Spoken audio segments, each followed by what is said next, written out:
know, and we all have our 15 minutes of fame, and I'd like to take a couple of my 15 minutes to talk about the rights and the wrongs in the world of professional wrestling. And it is for the WWE Championship.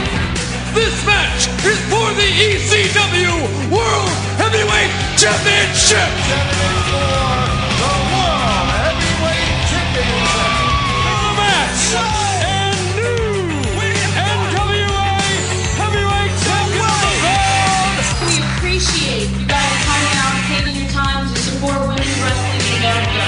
This match is for the AWA World Heavyweight Wrestling Championship. Hello, ladies and gentlemen, and welcome to another edition.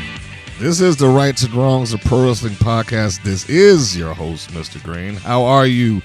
And welcome. Thank you as well for tuning in for this week's review of WoW. Last review, we got ourselves pretty much back on track to going back into episodes with actual matches now, opposed to just the rigmarole and reviews and all that good stuff. They seem to be more or less powering through their original Las Vegas tapings that took place last year. You know, that's such a weird thing to say. That is such a weird thing to say. I mean, it's not like I haven't seen, wrestling that has, more or less been on the shelf for a long period of time. But generally speaking, when I remember those, is either one or two things. Either it was something back in the day where there was no streaming service and no Google and, stuff like that, where you could just easily access the footage. And you had to just kind of wait until you found somebody that had a tape or the DVD or something like that in order to watch it. Or in a case that these streamers existed, it was like a one-off and it just wasn't released until months later. Like what's that thing that Jeff Jarrett was doing, that the Global Force, the Amped tapings. Like when I got that, I had ordered it on eBay because that was the only place I could find a DVD at the time. I believe it, it might still be the only place. I know they incorporated it into the TNA Plus app at one point. It was just kind of lodged underneath some of their other stuff, but it had been so long they had to, I think they redid some of the commentary, because at that time some of the people that they had on the release had signed to WWE, so they had to acknowledge that during the broadcast of that show. It's amazing. Yeah, but that was just like 3 episodes that was just sitting there, and they were designed to try to sell Global Force Wrestling. Here is just Tuesday. This is part of the normal stuff that they do. We're going to tape this now, and we'll just sit on it until it's time to get to it. I don't know what is to gain from sitting on this stuff all this time. I assume that the production value would be inexpensive, but at the same time, you also would assume that there would be a lot less error at that point. And they have no problems screwing up in terms of continuity and what they've said or did. Oh, boy. But, it's not like we haven't gone through these wins and losses and stuff like that. So none of this is really particularly engaging to me. I mean, the matches are fine, but what can you do? Anyhow, why don't we move this thing along and let's address a couple of little notes here while I'm in the middle of the show. So let's hit the news, views, and updates, shall we?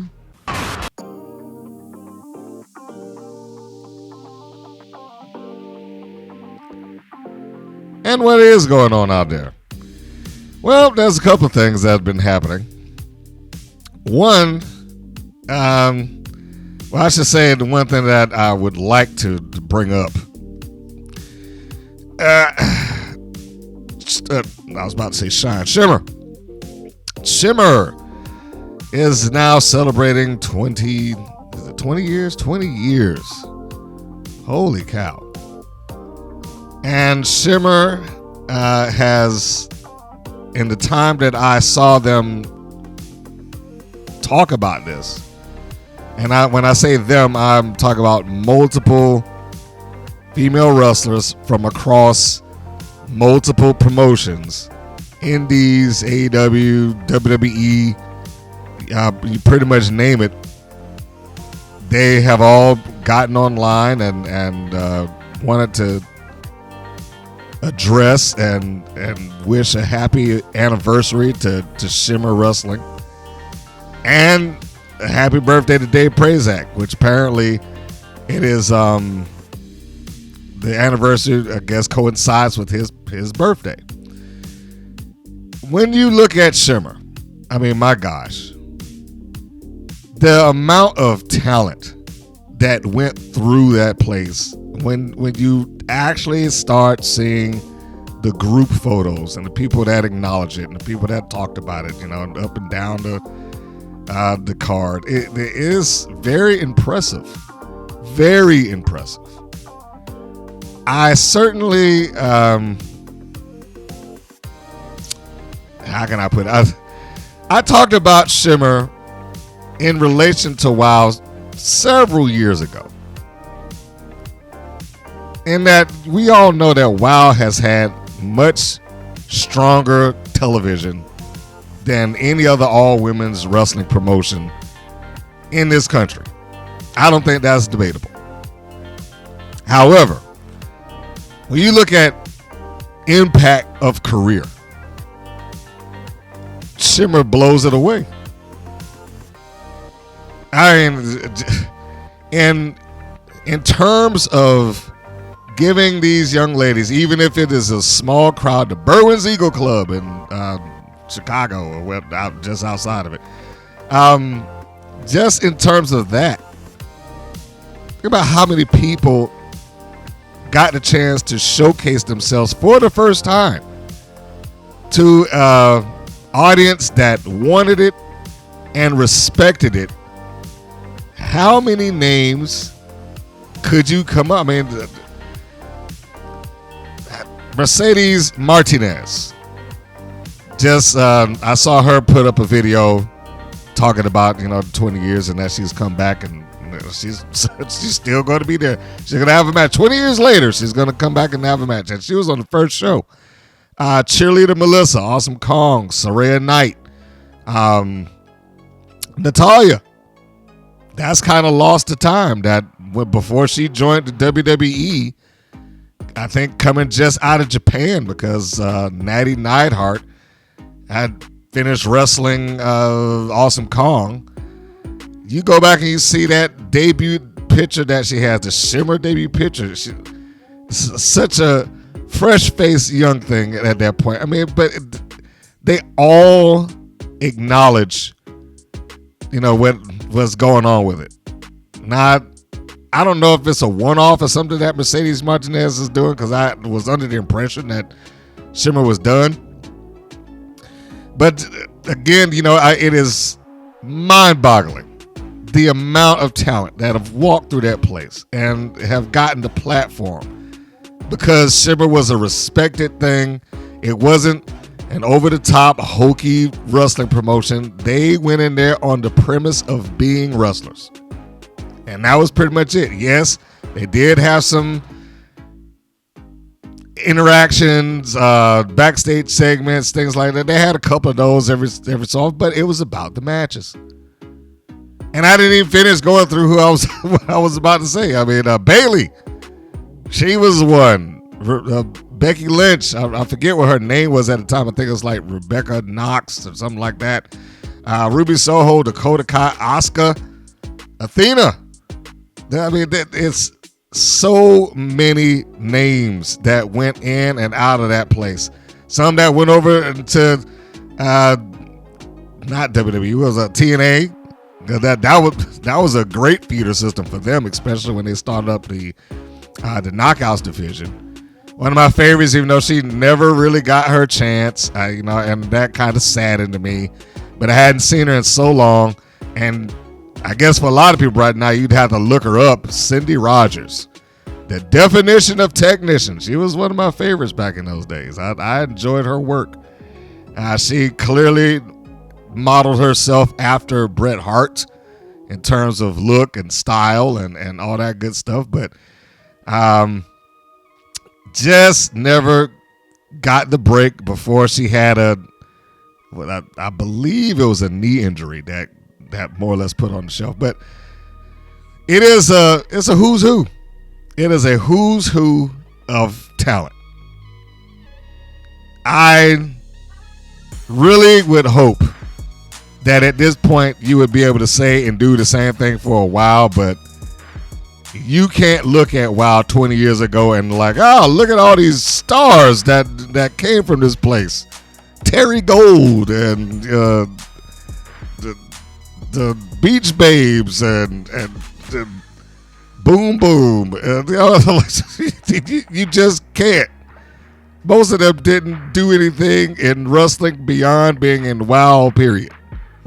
So, yes, whether the WoW was a more accessible program, Shimmer was a much, much, much bigger trailblazer by every metric that they had. They survived it. They didn't just do it for a season and just go away. They just off of DVD sales, they kept pushing that thing. Give them some credit. I needed to take a moment to kind of give my little bit of acknowledgement there, because yes, I bought some DVDs off of them too. One of my favorite ones was Mercedes Martinez versus Sarah Del Rey, who is working for WWE right now, even though she was a terrible interview. I mean, she has gone down in history with me as being the worst interview I've ever had. But that's a whole different story. So anyhow, what else is happening out there? Mina Shirakawa is placing Queen Aminata in the upcoming AEW Blood and Guts. How about that? Now, it would have been nice to see the Queen be able to get her spot and get to showcase herself in a higher profile event, but apparently that is not to be. Well, what can we say? I guess it is just, it'll be another day for the Queen. I'm sure she will float back and forth between Ring of Honor and all that good stuff, just like everybody else has on their roster. We also continue on with the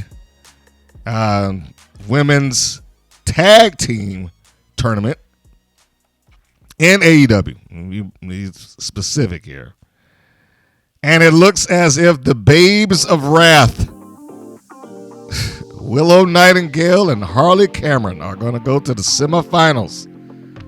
And they offset, well, I guess would be considered a major upset in their world, and when they defeated Marcel, I'm getting tongue-tied now, TBS champion and multiple random miscellaneous belts champion Mercedes Moné and Ring of Honor Women's World Champion Athena. And they got the pin over Athena. So, hey, there you go. They are now heading up against the Sisters of Sin, Julia Hart and Sky Blue. I am going to assume that the Babes of Wrath are probably going into the finals. That seems like that may be the thing to go in. And what else do we got here? You know, I should have had some brackets for this. It is yet another set of championship belts that'll be tossed into AEW's massive collection of championship belts. And we know Tony loves his championship belts. Matter of fact, he was just talking about having another championship belt being introduced. Another one. Holy crap. The AEW, what is that? The National Heavyweight Championship. Why is he having another one? I know that has nothing to do with women's wrestling, but I just had to ask that question out loud. Why? Why is he having another one? Is there not enough? Whoa. Boy. I mean, my gosh. Belt after belt after belt after belt. I mean, what was it? Continental, the Intercontinental, the Undisputed, Unified Championship, the World Championship, the TNT Championship. Now you got the National Championship. Sheesh. And that doesn't even include, that's just the men. That does not even include what they have for the women or Ring of Honor. I guess the rest of the Ring of Honor. So many of them, just so many belts. But it's his playpen, and I guess he can do what he chooses to do. Ah, boy, it is interesting, and we're a little ways away from seeing their version of War Games with the women, AEW's Blood and Guts. I believe this will be their first year. And, I may take a time to sit down and watch it. Maybe. I might. I got HBO Max. Why don't I sit and watch this thing and see how well it comes across? Because you got to know, if they're in that steel cage, they're going to tear themselves apart to try to make it worthwhile. But for those of you who do not know what the teams are going to be, here they are. You got on one side, and of course they label as 1 cage, 2 rings, 3 words, blood and guts. You got the team of the TBS champion Mercedes Moné. You have Megan Bayne. You have Marina Shafir. And they will be joined by the members of the Triangle of Madness. I believe that the Sisters of Sin? I think they're part of that. I just said the names not too long ago. Why did I just blank on the names? Julia Hart and Sky Blue, and damn it, the last one will come to me in a little bit. Is it Hater? No, that's not Hater. Anyway, the other side, the opposition. The AEW Women's World Champion, Chris Statlander, Toni Storm, Willow Nightingale, Mina Shirakawa, who is replacing Queen Aminata, as stated, Jamie Hayter, and Harley Cameron. They will be the opposition for this team. So, what is it going to be looking like? We can check that out on the 12th. As of this recording, it has not happened yet, but it is AEW's Dynamite on the 12th, so you don't even have to worry about trying to see the pay-per-view to catch it. You will get that on free television. It does make me question, I wonder how these things, perceptively speaking, will affect, it's not going to affect WWE. WWE exists in a world of its own. Let's just put them off to the side, but Blood and Guts with the roster that he has and putting it on free television. I wonder how that is going to affect just the women's wrestling sphere, AEW down. Not just WOW, but AEW down. Because up until AEW came along, I was about to say king of the women's division, but that wouldn't be an appropriate term, now would it? The queen of the women's division, as far as promotions was concerned, was TNA for a long period of time. And they've more or less already had their version of this. They don't do Blood and Guts. They had Lockdown. And it wasn't that was back in the day when they had the 6 sides of steel and all that good stuff like that. But it's been done is somewhat overshadowed a little bit now, especially considering, a lot of the connection or obligation to the WWE. Some people have gotten tired of it. I've heard that quite a bit now. They feel like TNA has become beholden to them and they don't have the same kind of luster that they did. Some people still like it because it does give them a certain amount of not information, a certain amount of exposure. I was just looking at the current TNA Knockouts champion do a sit-down interview not all that long ago, which Always love those. Always love that you have these moments where you can get to know who that person is. But back to the point at hand. If this match goes above and beyond, and considering some of the persons involved, I expect them to try to go above and beyond. I really do. Hopefully, no one will be. I mean, hurt is really a stretch. So they're gonna get hurt. Let's just go ahead and call a spade here. But hopefully, no one will obliterate themselves trying to do something crazy to get the viewing audience. Of course, they want to get their money's worth, but it's a fine line to walk. It's a fine line to walk. And I'm hoping that they don't do anything that crosses that line. That's probably the best way that I can put it. Especially when I think about a Mercedes Moné who's got it in her head that she's got to be listed as the greatest women's wrestler of all time, and I have to do all of this other stuff to show that. Hopefully it doesn't go any further than what it needs to do. And the name that I couldn't think of was Thekla. I forgot her. So the Triangle Madness, Julia Hart, Sky Blue, and Thekla will all be participating in Blood and Guts. And we will see just how much damage and how much blood they will actually. Now that I say that out loud, how much blood will they allow? This is on television. They do have a habit of pushing it further than what they need to do on multiple occasions, especially with the men. They have a big problem with that. And I hope that they don't get themselves into a point where it's like, all right, guys, let's go out there and bleed all over the place because it's blood and guts and you have to. But will it make other women's wrestling matches that were supposed to be of high magnitude suffer by comparison? That's probably one of the things I was looking to get across in talking about it. Will it make that happen?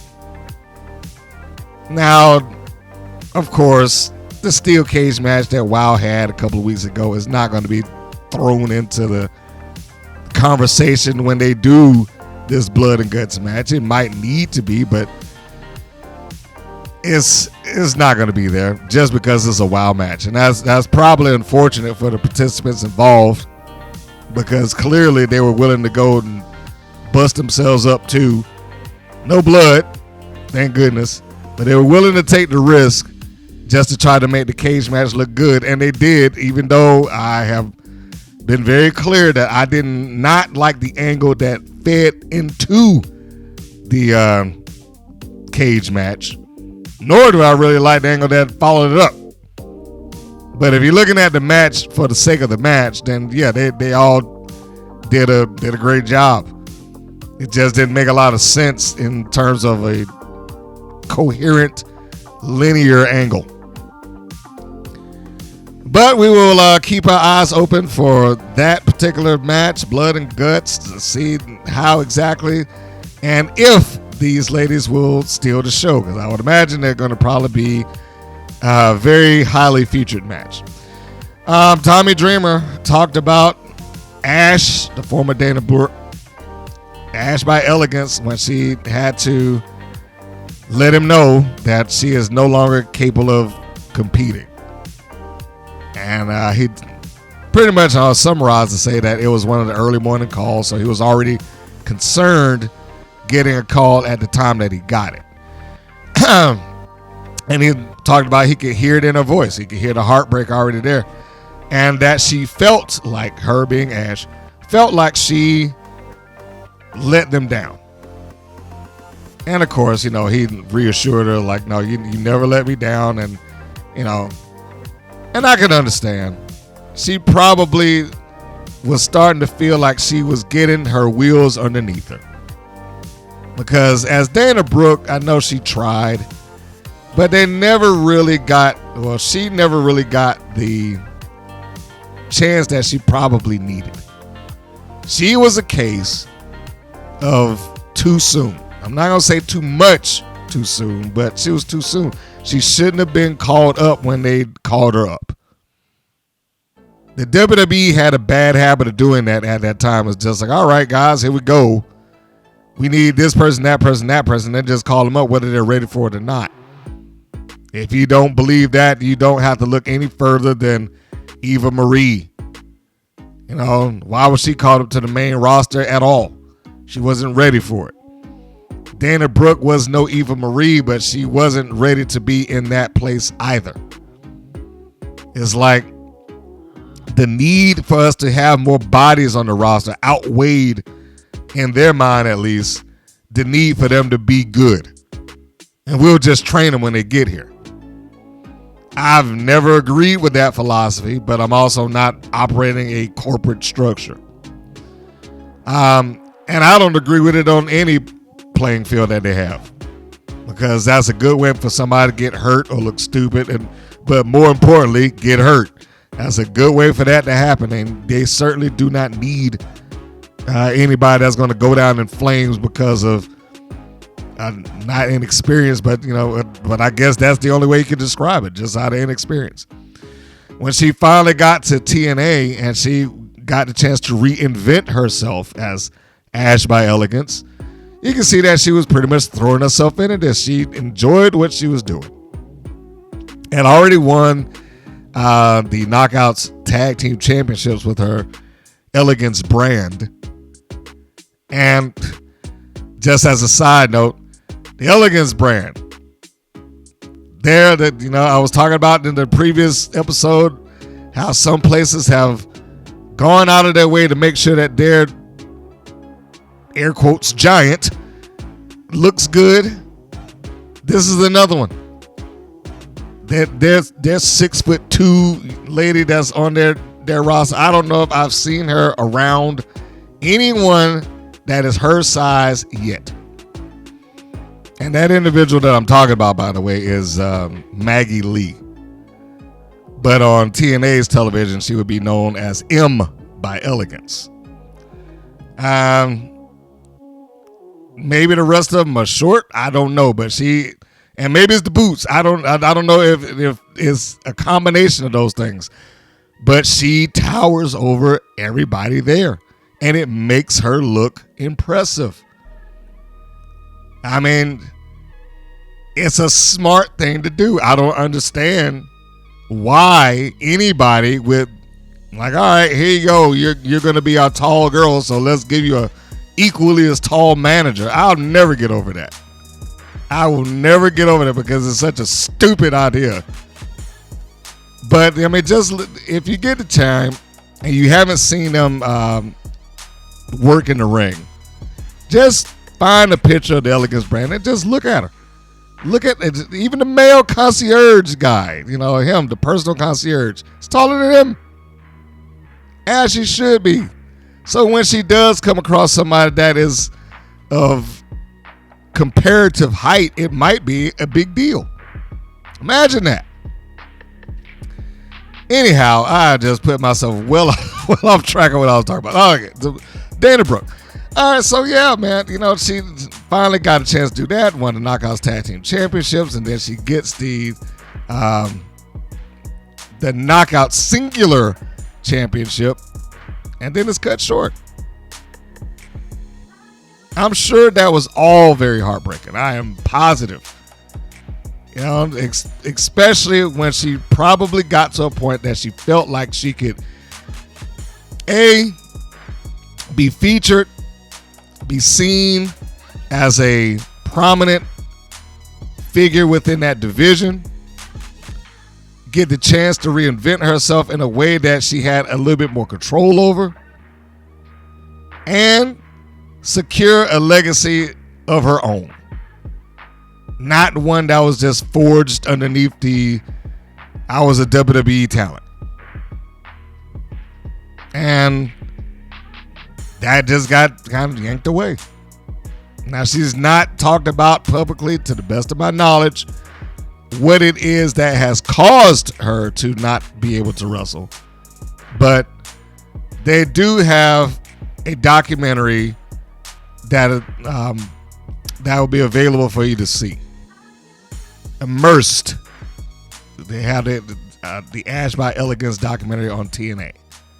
So I don't know if I'll be able to sit down and watch it anytime soon. I do have the intention of watching it. As of me recording this, is already I think it's already been released. It's supposed to come out on the 6th.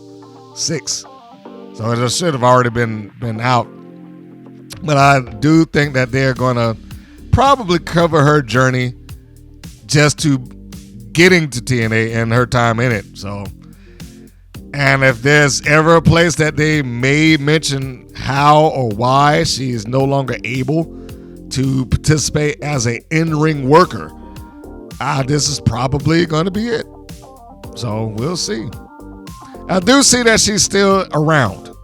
So I don't think that she's going away just yet. So we'll keep our eyes out for that. Last thing, and this isn't necessarily women's wrestling related, but for whatever reasons, they're looking for Mr. Elegance. That's right. They're looking for Mr. Elegance on the Elegance brand, and they're asking for video submissions now. You can email them at elegancebrand@tnawrestling.com. Your video. And basically, I guess it's going to be, you could get the chance to be a valet of sorts. So if you're, I'm sure a lot of indie wrestlers out there right now should be firing up their phones and shooting the videos so they can send it in and possibly get that gig with the company. They seem to be serious. I thought it was a joke when I first saw it. I was like, they can't be serious. But no, it looks like they are. So there you go. No, I have no intentions of even bothering with that. No, it's not for me.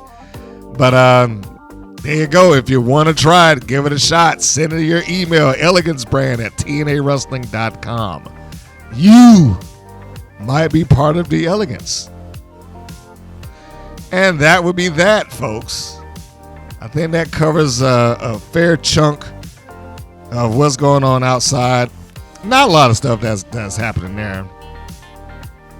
I mean, I think by this time, you also know that Jade Cargill is the new WWE Women's Champion. I don't think that's real news there, but she has made it. She has finally gotten her championship, which now, as the picture is going around online, has secured a very elite group of individuals with WWE. Is like almost every other champion that they got has came from AEW now. And it's like, hey, let's take this group photo together. Me, Punk, Cody, Jade Cargill, Blake Monroe, who else that? Ethan Page. I mean, it's just like all of them. Almost Ricky Saints. Almost all of them have come out of AEW, and you know they took that picture just to be able to put it in somebody's face. I won't say that they, doing anyone specifically, but you know that they did it to put it in somebody's face. Make of that what you will. All right, so we are going to take our break, and when we come back, it will be time to go off into the review. Stay tuned, folks.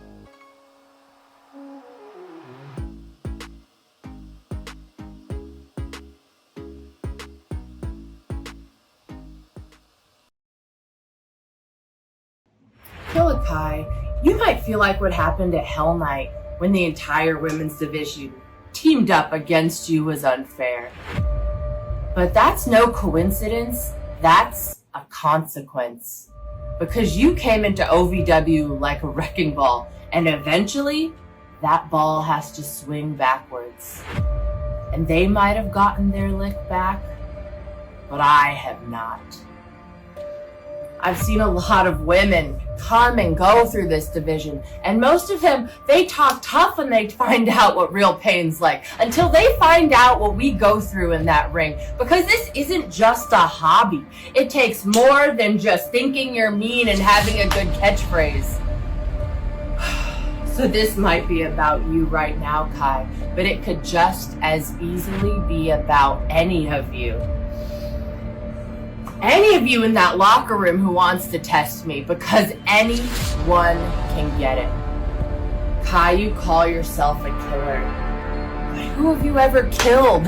You started something you can't finish, so when the smoke clears, it won't be Killer Kai standing tall. It won't be any of you.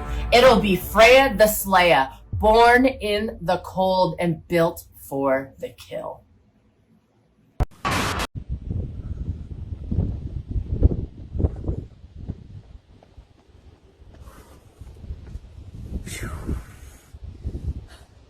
WWE ID Women's Championship, baby. Let's go. And you would think I would be elated. Now make no mistake, I am. But you mean to tell me that I gotta qualify for this match? Alright, big bet. No matter. You see, I'm used to starting from way back behind the starting line. Let me give you a little lore about Jordan Blade. I never had a famous trainer. I didn't come from some famous factory. And look at me. I'm not the most feminine either. But I'll tell you what I do have. I got heart. I got determination. I got grit. So to all the broads in my match, you got a target on your goddamn head. And if you still think you want to step to me, you want to step to me for this opportunity, my opportunity? Ha! Y'all better come correct, because ain't none of y'all hoes taking this from me. Now send that shit.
And we are back. This episode of WoW was episode 408. Season 4, episode 8. Title Battle Lines Drawn. The air date November the 1st. The chronological number 164. And how did this episode begin? Well, it started with a recap of the previous cage match and showing Big Rigs and Bourbon's loss. And Miami Sweet Heat's win, of course, capturing the tag team championships for the 5th time.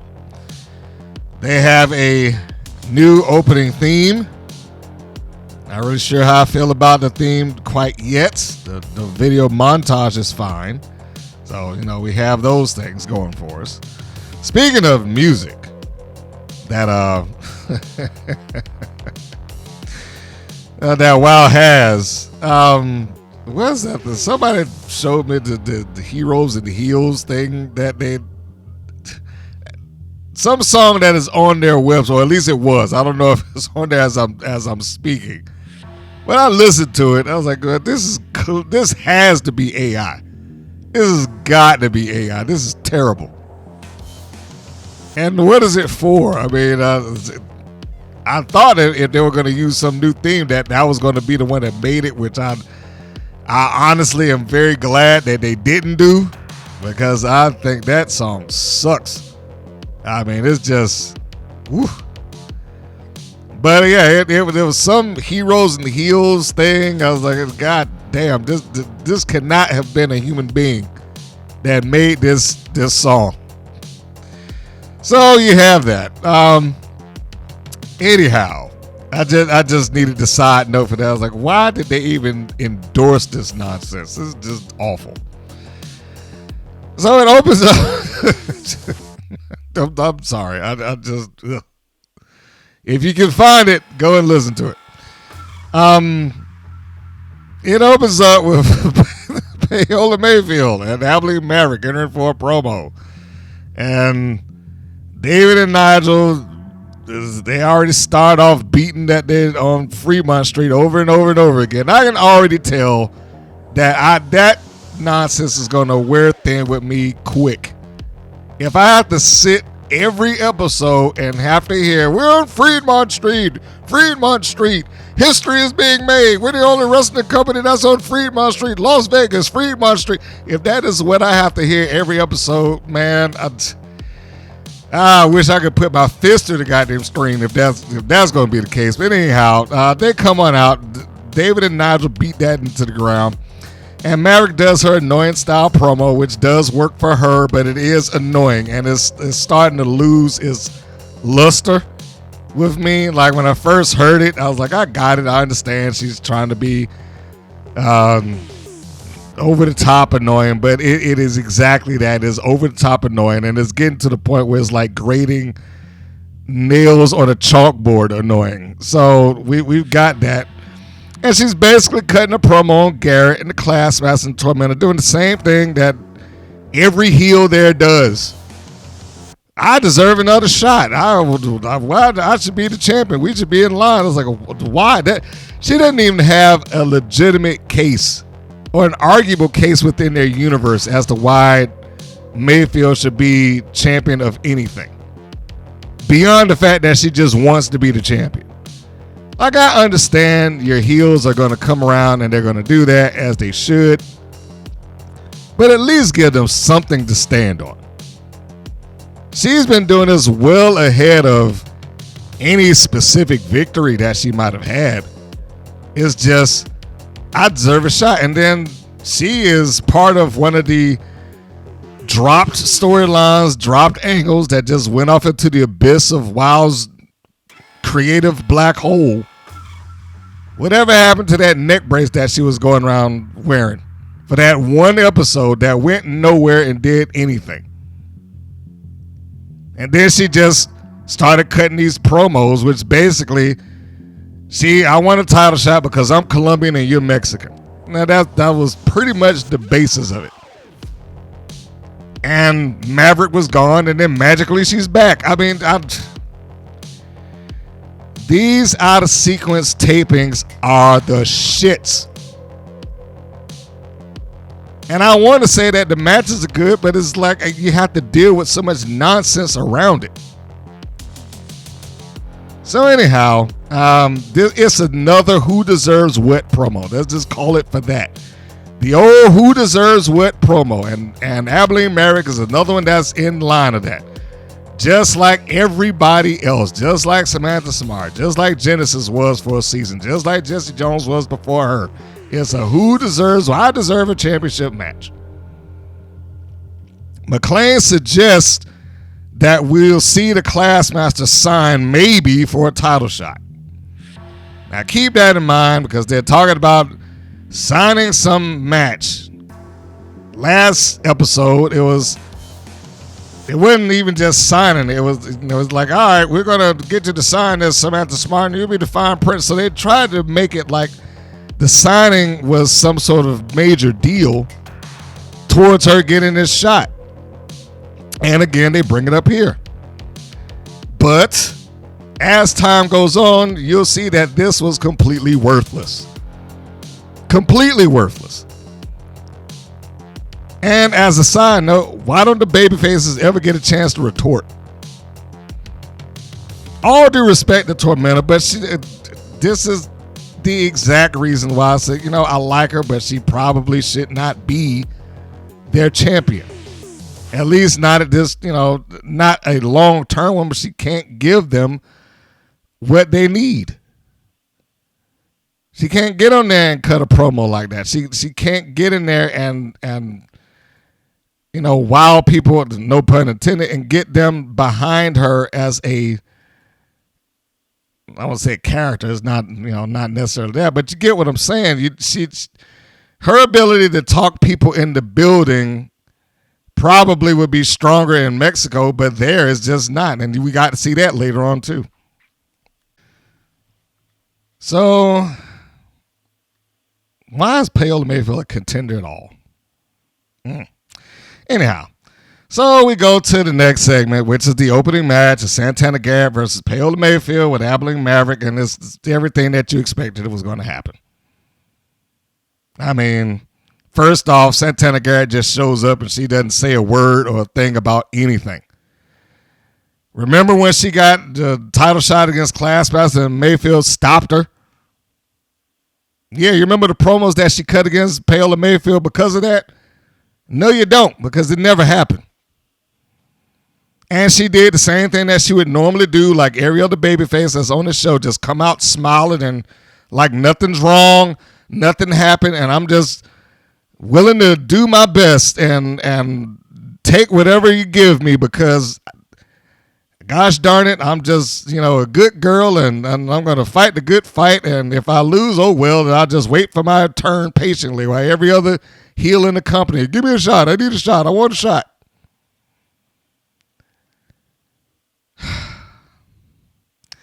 Zayn and McLane lean on if the Classmaster was signed for a rematch. So this is like the second time that they bring it up. I don't think it's any surprise at this point that Zayn is terrible with the Davids.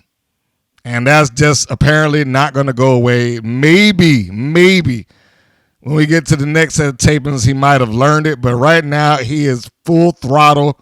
David.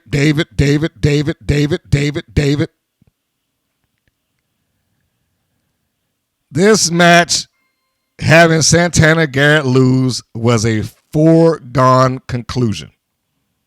There was no surprise, no shock. I honestly do not understand at times how she's viewed as a main eventer there. But she is, despite the fact that she might as well have just been in jobber mode right now. It was a worthless match to have. I mean, they could have put any other person on that roster in there. And I know that it's theoretically supposed to be, well, Mayfield just beat Garrett, and Garrett was a former champion, so hey, she's the number one contender now. But Garrett loses all the time. And I'm sorry to say, she ain't bulletproof in terms of that. there's a couple of wrestlers who've gotten themselves over to the point that the loss will mean nothing, or they'll be able to talk themselves out of the loss, or their personalities will supersede the loss. Santana Garrett isn't, at least not in the Wild's universe. She barely says anything.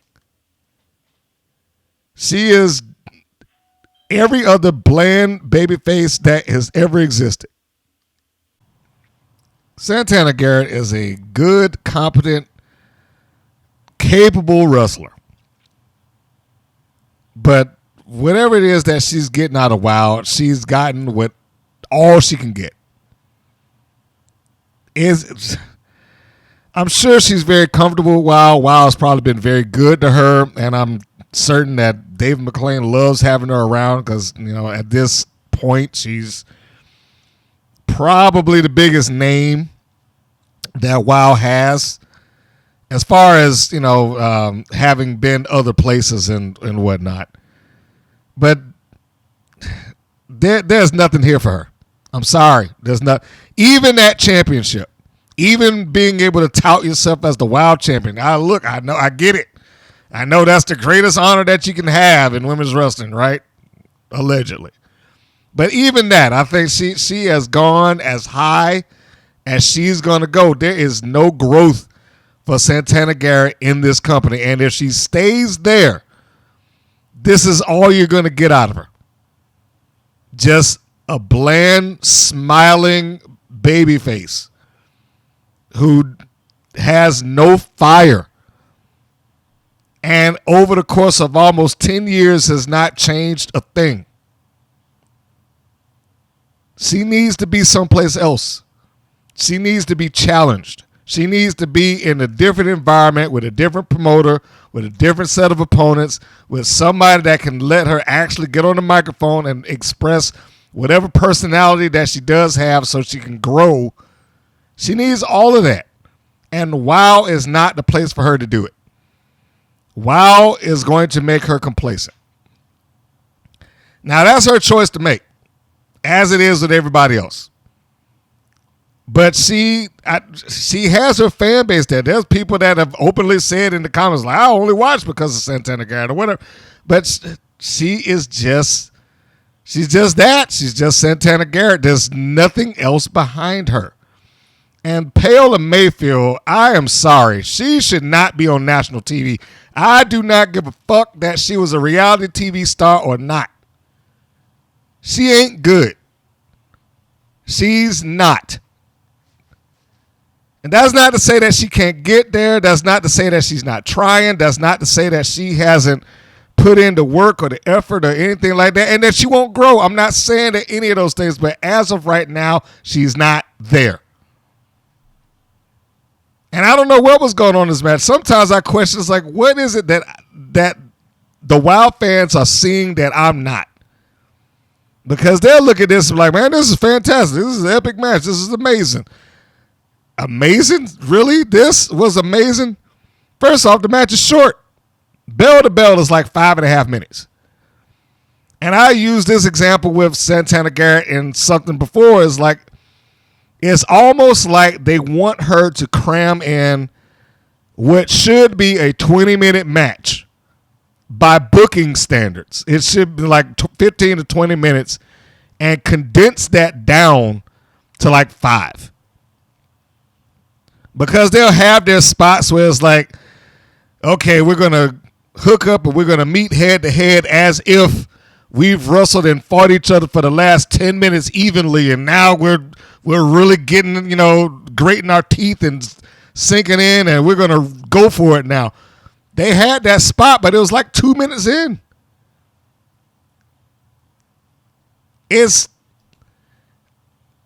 I don't even know how to describe that. Other than what I just said. It's like they've taken what theoretically, because I do not believe Mayfield is capable of doing it, but they've taken what is theoretically a long match and they've just condensed it down to like 5. And speaking of the match, so let's get over to it. First off, before I even go any further, my eyes caught this guy that was on the front row. You could probably see him very easily in this match at least. He's wearing the red Game Changer Wrestling shirt. Now, that guy looks completely uninterested in anything. He looks completely uninterested in anything that's happening. Maybe that's his natural demeanor, but I was looking at him, and it's like, it's just like somebody put a gun to his head. It's like, look, you better watch these matches, or else. He doesn't look like he would rather be anywhere else in the world other than watching this match. He looks bored out of his mind. So anyhow, the match starts with an absurd test of strength spot. And I call it absurd because I've never, ever, in real life or in wrestling, seen anybody do this. I'm going to push back on you. No, I'm going to push back on me. I just renamed it. This is the lecherous old man spot. This is just an excuse to have these two have themselves body to body for an inordinate amount of time. Just so, well, I shouldn't say that. It wasn't like it was long. But, I mean, really, there was no point and no place for that whatsoever. Now, they can do whatever it is that they want in the match, but seriously, who does that? You know, who bends over backwards for, when you're going to test? It doesn't even look like you halfway attempted. This match made me feel like it was just a show. It was just a show. First off, it didn't have any sort of heat behind it. It was just a match. And then they just went through their tumbling routines. Like, all right, we're going to do this, and we're going to do that, and whoa, they were going to drag your arm, and I'll do a flip, and you do a flip, and I'll bend over backwards, you do it now. It just felt like it was just all part of the show, guys.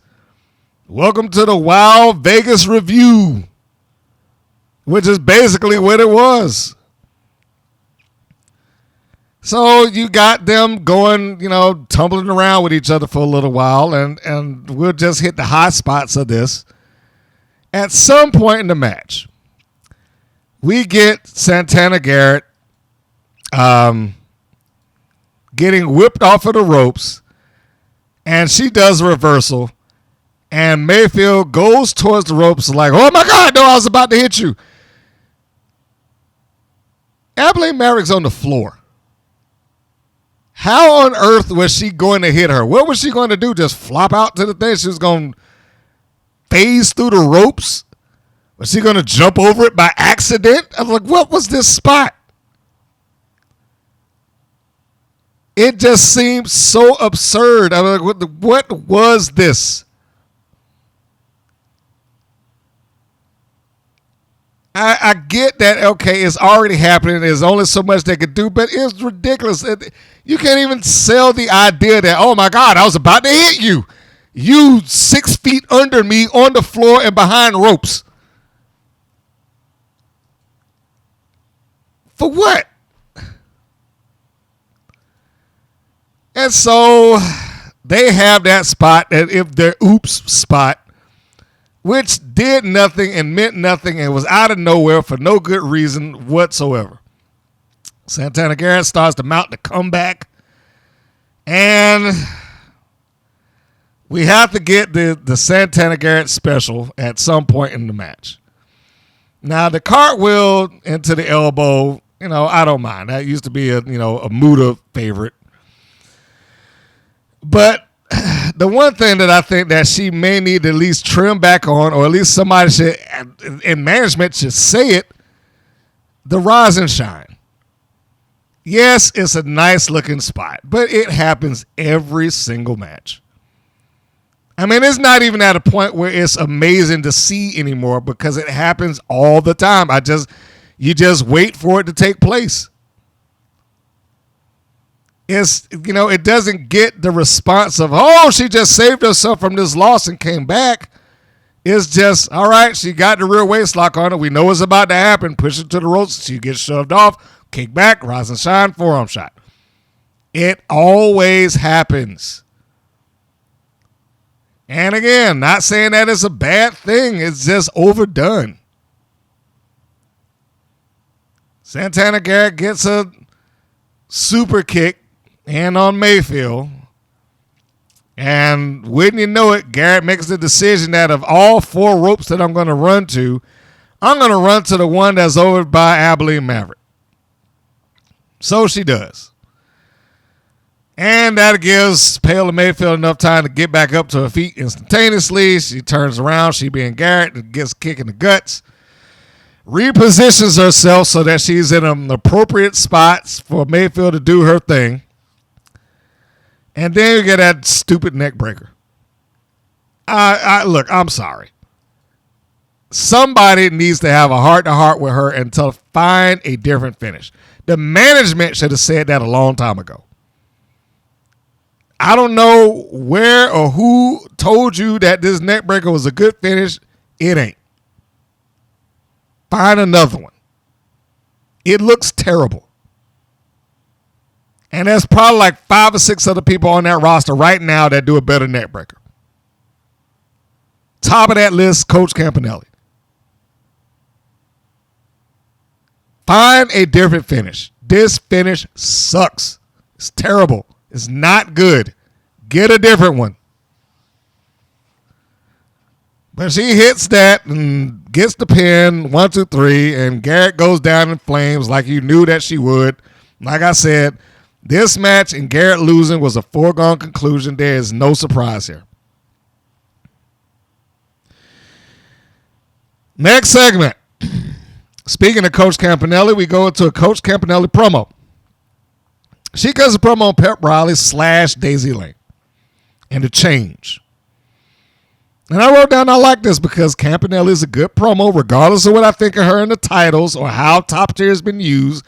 Because Lord knows I do not like those trios belts, nor do I like how top tier has been used. But as individual talents cannot, knock what they've been able to do.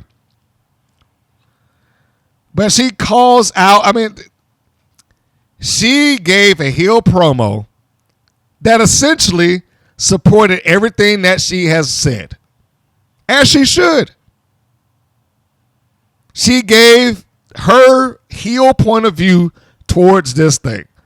Essentially saying, yeah, I benched Pep Rielly. But because I wasn't getting what I wanted out of this team. So I created top tier. And then in the midst of this promo, she essentially says, you had to have learned something from me because even you benched Pep Rielly and became Daisy Lane. I thought that was a great touch.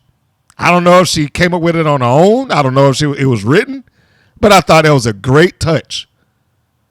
You acknowledged that she was this other personality previously, and that other personality didn't do anything. And there was a reason why I didn't put you in the match. There's a reason I turned on you. Because you couldn't do what I wanted you to do. But look at you now. Even you had to get rid of your other persona in order to be successful. And, you followed in my footsteps because you knew Pep Rielly was worthless. And so many words. I wrote down this is a nice touch for who Campanelli is. And Campanelli isn't wrong. Here's where, and this, before I even start with here's where it was wrong with the situation, not with her, not with Coach Campanelli, but with the situation. The problem is that Daisy Lane cannot give a retort. Either she didn't have a good enough written material to give a retort, or she's not a good enough promo to give a retort. But she could not give a retort to this that would match up to anything that Campanelli said. If you're going to have a strong heel promo like that, you at least want to have a babyface that can kind of counteract some of it. Because otherwise, it's just, well, you're right. Campanelli made us a good point. Okay. Lane should have been charged with the task of trying to counterbalance that train of thought. It's the debate team. Okay, she had her words. You get on the microphone. Now you say why your side is right rather than hers. But no babyface there can do that. And we will find that as we go forward. Next segment. Coach Campanelli with Top Tier versus Daisy Lane with her teammates Fury and Chainsaw. Campanelli opens this up with a promo. She just came out of her promo in the back, and now she starts with a promo in front of the crowd, which, again, I'm not mad that she gets the chance to get on the mic because she gets to put who Coach Campanelli is and Top Tier over. But it's like only the heels get to say anything here. And when the babyfaces do, which we will find out later on, they don't have anything of note to say. So Campanelli basically cuts down friendship in favor of a well-oiled team. And again, for who Coach Campanelli is, this works. What are you going to say? I mean, she essentially has told you why she did everything that she did, and it all, in her logic, makes sense. And if they weren't going to have something that was going to be able to counteract that in terms of her being on the microphone, her being Daisy Lane, then somebody should have gotten the mic in her place. Because it just makes her and her team just come off like fools. And every other team and person that they went up against, because it's not like the heels are wrong here. Her objective as the coach was, I want a winning team and I want to win the championship. Now, I don't like the trios titles. We all know that. But in their universe, they like the titles, they want the titles, they cherish the titles, and they got them. And then they win. Even if you take the titles out of the equation, they win more often than not. Her point is validated just from that alone. I got rid of those losers that was holding me back, and I found these other two that can actually get the job done. And what else is said about that? Somebody should have been able to say something. So anyhow, she gives her promo, and it's good. And I wrote down it's good regardless of what I think of all of this other stuff. Same thing I wrote in the previous one. This is somewhat built as a match of revenge, but it feels cold. It feels cold. Like that, it's another case of, all right, we're just going to pick up on this angle that we had 3 months ago that hasn't really had a lot of follow-up or a lot of promos or anything else to keep it hot. It's like, okay, I got this pizza that was piping hot delivered to me, but I'm going to put it in the freezer, and I'll come back to it a couple of months from now, and I expect it to be just as good. Well, it can't be because I got to reheat this thing. And they're not doing a good job of reheating it. This is just a cold match built out of an angle. An angle that has no consequences to it. Now, why do I say it's got no consequences to it? Because one of the primary things that's been brought up through this is that stupid doll. Now, we saw the doll the first time, and it's got a head ripped off, and then, like, the following, week or 2 weeks later, showed right back up, the head's on it, sewed together, right? They fixed it. Then we got the match where Monsters of Metal wins. They act like they got a force field in front of them, and they can't get out and do anything about it as Candy Crush rips the doll up right in front of her and everybody else. But when you know it's right back together, it's like it never happened. If you have that, then where are the stakes?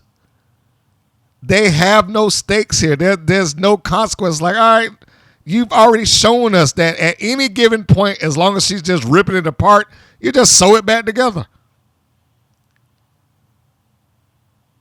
I don't understand how this is supposed to be like I'm supposed to feel for her. a lot of times Wild just comes off as some of the bare bone, laziest writing I've ever seen, and this is lazy. Now, I'm sorry, it's lazy. How are you supposed to have heat on this fixable thing? I mean, imagine if you had an angle where somebody came in and like, all right, we're going to take this baseball bat and I'm going to bust out the windows of this expensive car of yours. And then the following week, that car comes right back in the parking lot and it looks brand new. Well, how much sympathy would you have? Or would you be mad if they came up and you still saw it busted up with holes in it and dents and scratches and everything else? You'd be pissed then that your hero's property was destroyed and it, is not a fixable thing, or it's not going to be fixed easily. At least this doll was fixed easily, and they couldn't even take that and make something good out of it. So anyhow, what I got off of this is that there's absolutely no consequences. Then we got David McLane. Somewhere in the course of this match, he brings up that Candy Crush essentially got revenge for what Chainsaw did to her gloves. So now I'm writing, all right, so the heels are justified. Where are we going? I have already said that David McLane is not a good commentator. That is not his strong suit. Let's just go ahead and accept that. Now, I know roster members, management, people that's in there right now are never going to admit that publicly. But he ain't good at this. The narrative that he pushes out is all over the place, and it's never in a singular train of thought. Why would I now support Monsters in Metal when you just told me that this big lunatic that's walking out here with open flesh wounds on her face and human skin as an apron destroyed this girl's gloves? And that she essentially tore this doll apart in retribution of that. Here's your receipt. So why am I feeling sorry for them? Especially, again, when that doll shows right back up and it looks perfectly fine. Why do I feel sorry for them? Why do I care? Other than the fact that, hey guys, they're good and Top Tier is evil. This is a show written for 5-year-olds or adults that don't care. There's nothing to it. I don't know what narrative he's trying to tell. Yes, that is a true statement in the timeline of their show. But he probably should have had something else added to that to make it work. Or, here again, if there ever was a time to justify having a heel announcer, it would be that. The heel announcer would be able to say that. Well, she got what she had coming to her. She shouldn't have messed with her gloves. And if I was in a spot, I would rip that doll apart too. The heel announcer could say that, but David McLane, who is supposed to be unbiased and the lead announcer here, he isn't supposed to do that. So, anyhow, the match, it was fine, but it had its points in it, just like I did, with the previous matches. Is got its little points in it where I'm like, why did this take place? Campanelli seems to work a very basic style, and I'm not saying that as a bad thing. Because I would rather her do what she's comfortable with and what she's good at than to try to exceed what she can do. I'd rather her do what she's doing than to attempt stuff that she doesn't know how to do. Don't do anything on there that you do not know how to do. Now's not the time to be trying to practice new moves and whatnot and get fancy. Because the things that she does, generally speaking, she does well. But here's where I had the problem. And it goes back to why I said I do not like when you take a standard wrestling move and use it as a point of injury, particularly when you have no real stress or additional effort put onto it, or something like that. Like the sharpshooter when Bret Hart had it on like Jerry Lawler and he just refused to let it go. And Sting, when he had it on Ric Flair and he refused to let it go. Now they held that thing on for like minutes at a time. And it was supposed to damage the back of the person that it was on. They couldn't walk out. But they had to lock that thing in. And it took other people to come in like, hey, let go. But, they was trying to get them in their individual scenarios to let them loose. But that's what it took to create some kind of injury. And it wasn't even an injury that broke somebody's leg. Here, they tried to establish the sharpshooter as this leg-breaking thing that Coach Campanelli would apply and send somebody to the hospital. And in their universe, twice that occurred. So I'm thinking, she puts this thing on Daisy Lane, she should be out for months. Daisy's a tiny little thing. So why is she surviving this at all? But yet she did. She got put into the sharpshooter and she crawled over to the ropes, and it took Top Tier trying to pull the ropes away from her, and then she gets pulled back and she still crawls her way back over there. What happened to this move being so devastating that it was like, lining people up in a hospital bed? What happened to that? Surely you cannot be implying that those two love taps that Candy Crush gave to Tara Strike's knee was the thing that broke her leg. So if it works there, why didn't it work here? It is the reason why I don't like it, because you are never going to be consistent with it. And here you go. You proved me right. They couldn't be consistent with the sharpshooter in their universe being some sort of dangerous hole. And really, if it was that dangerous, it shouldn't even be allowed. But that's aside from the point. So they being Crush and Glitter, try to pull the ropes away and prevent Daisy Lane from struggling and getting towards the ropes, which is a futile effort. And they're doing it right in front of the referee, mind you. He's just like, hey, guys, you got to stop that now. And then Lane gets over to the ropes, and then she manages not only to get over to the ropes, but she reverses it herself. Referee didn't even make her break it. So it's like she got to the ropes and got out of it on her own anyway, into a roll-up. So I'm not even sure what getting to the ropes was for. Again, I could say that Campanelli has, good execution. I don't know if I like necessarily the structure of the match. And then we get towards the finish. So Top Tier's on the outside doing what Top Tier does, because when they're not in a actual trios match, they're incompetent. They don't have any means to accomplish anything successfully when it's just one-on-one.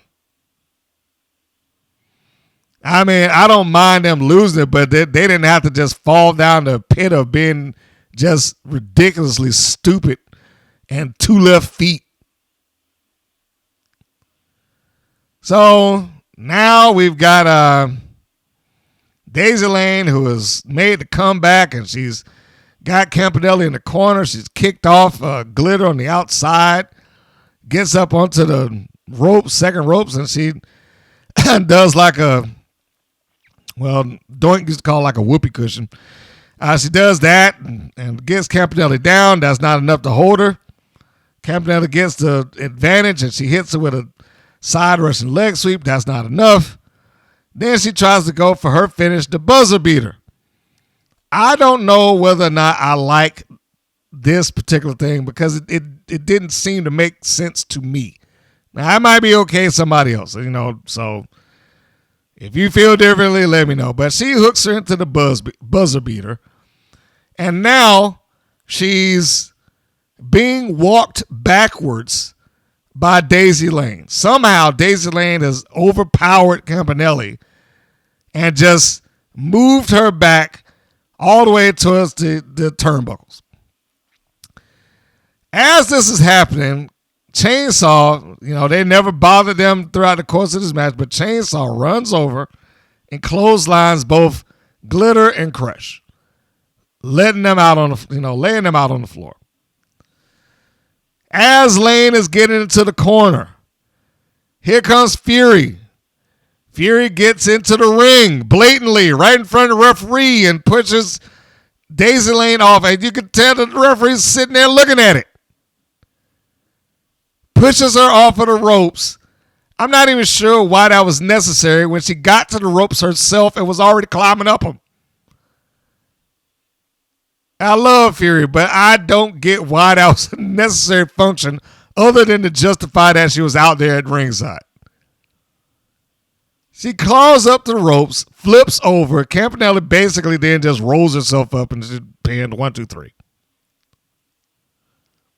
Because she ain't just get her down on her own. Campanelli just pretty much rolled into it. And that was it. She gets the pin, and then out they go, and here comes Fury and Chainsaw to celebrate. Yay! We did it. Okay. So, top tier, pissed off, they try to attack again. As they got put out of the ring, here they come sliding back in. They take out Fury, they take out Daisy Lane, they attack Chainsaw, who basically needed to stand around until they did attack her.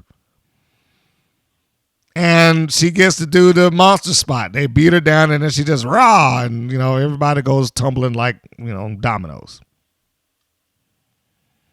And then Daisy Lane cuts a promo, and it's a promo for 5-year-olds. They ripped my doll, but you keep fighting and you never get like it was a generic babyface promo. And that's all it was. Nothing specific or aimed at Coach Campanelli or top tier. That's why I say they don't really have a good track record of the baby faces being able to verbally joust with the heels here.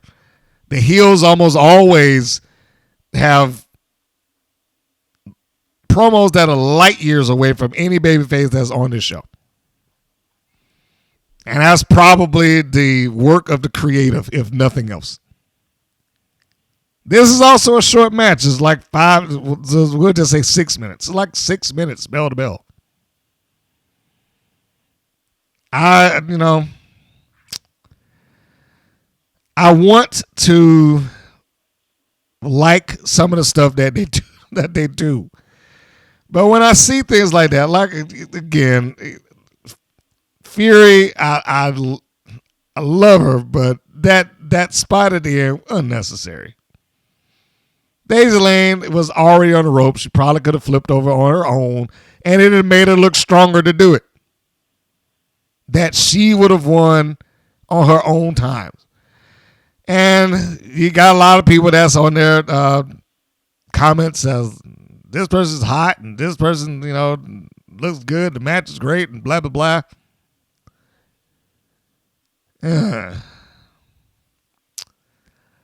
Where is this going to go? That's going to be the real question. Where is this going to go?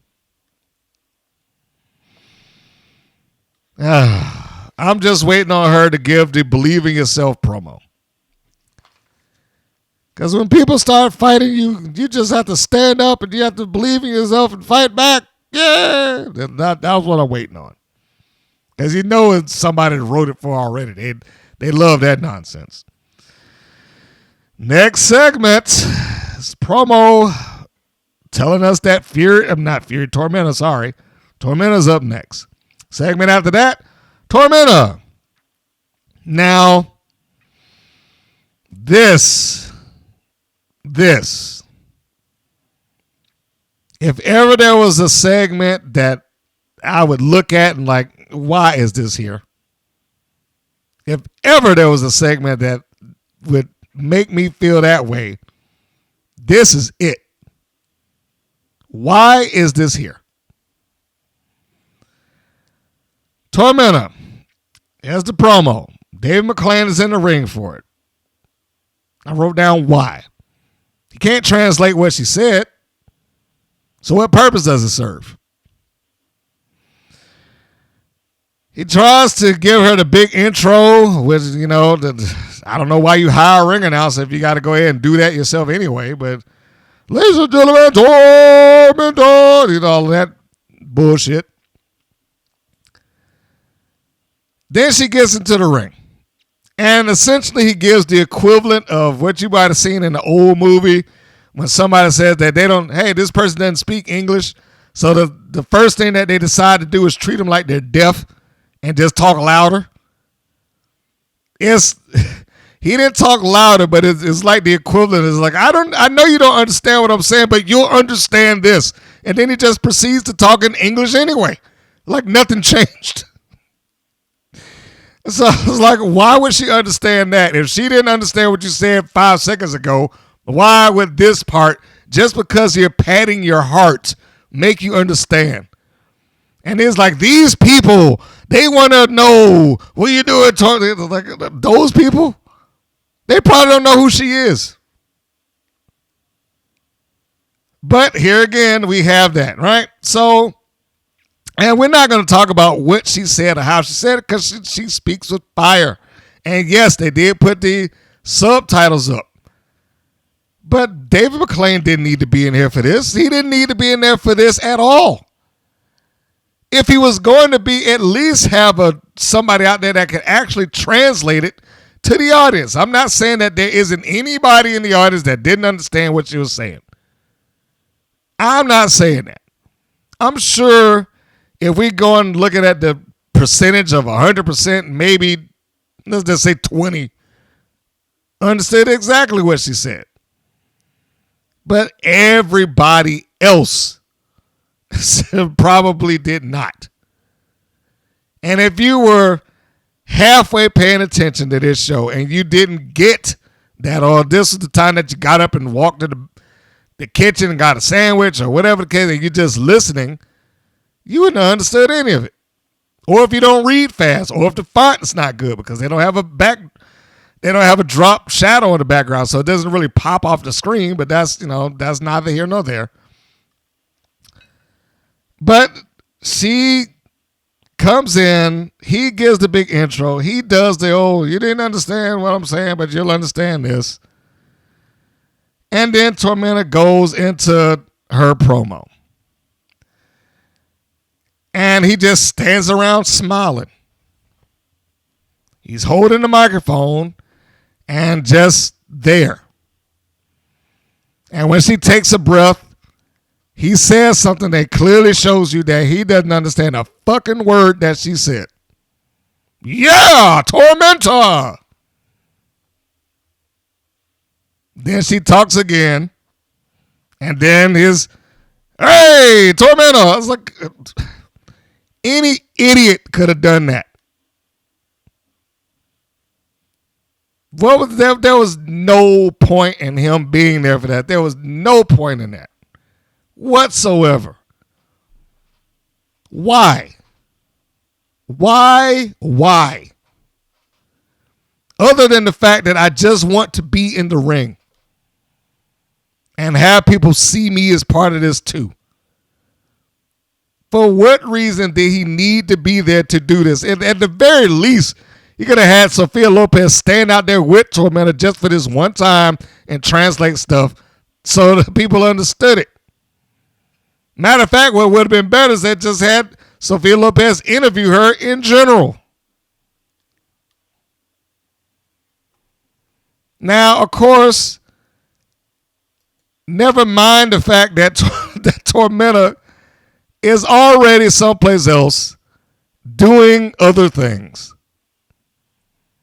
Of course, WoW cannot say that, but we know that this is all old stuff, and it doesn't, it is not relative to anything that's going on. I mean, somebody had a really good comment. Well, I shouldn't say really good. Let me rephrase that. Probably more accurate than WoW would lead you to believe. He wrote, and I just want to read this before I go off into the rest of it.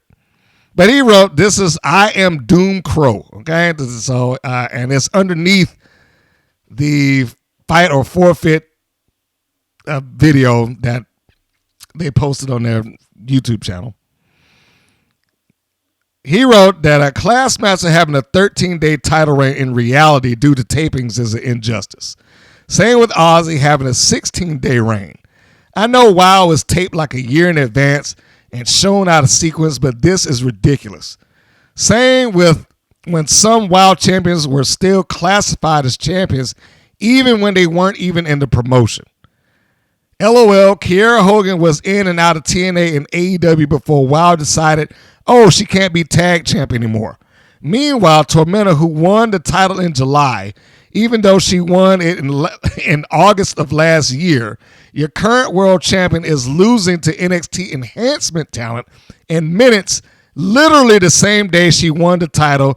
Episodically, she gets KO'd by NXT's Lola Vice in AAA.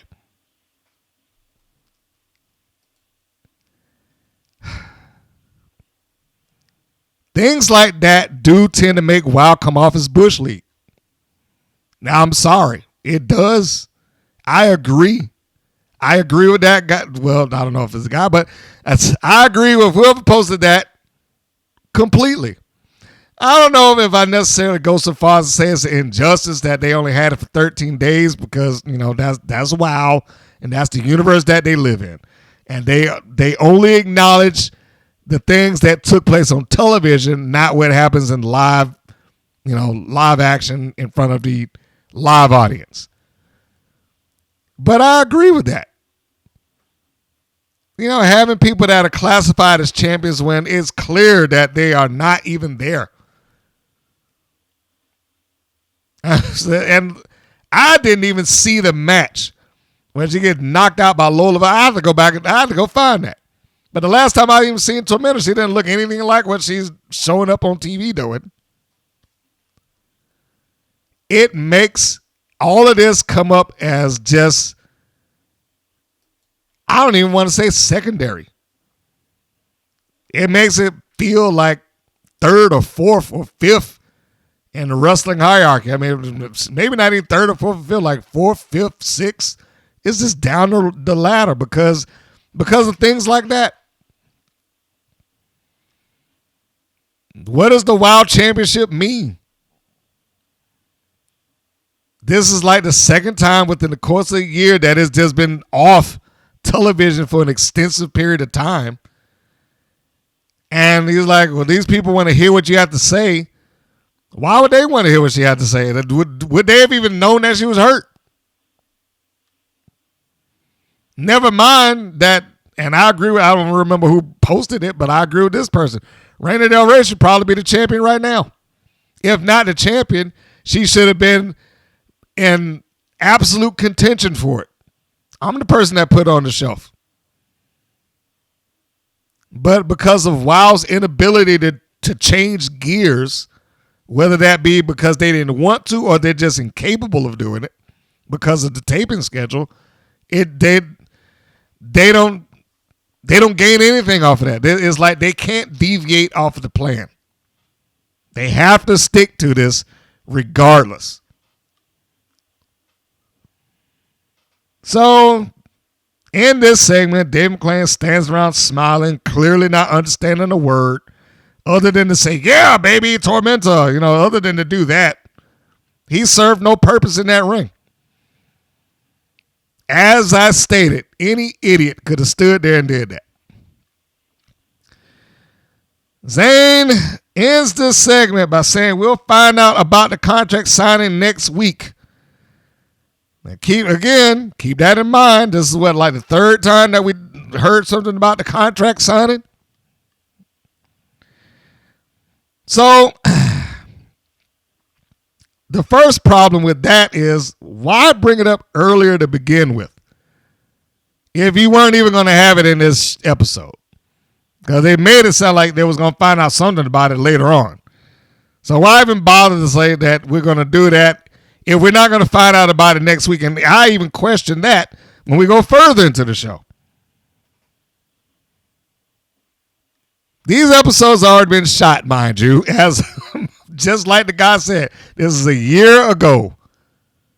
There's no reason for you to be having these kinds of continuity errors. And I can't think of a single reason that they couldn't have edited the audio to fix it. And I wrote, as I was listening to the promo, I still like Tormenta. But this is every reason she probably shouldn't have been champion. Or at the very least, provide a translator. Because let's just say Sophia Lopez wasn't there and she wasn't able to do it. You telling me that you can't find somebody in Vegas that's paid to, hey, we'll give you $200. Stay here and translate this for the audience, please. Nope. I'll do it. I'll just get up from behind the commentating booth and I'll do that too. Because I'm already the bell ringer and the matchmaker and the lead commentator and the interviewer and the ring announcer when I want to be in the house MC. What's another hat?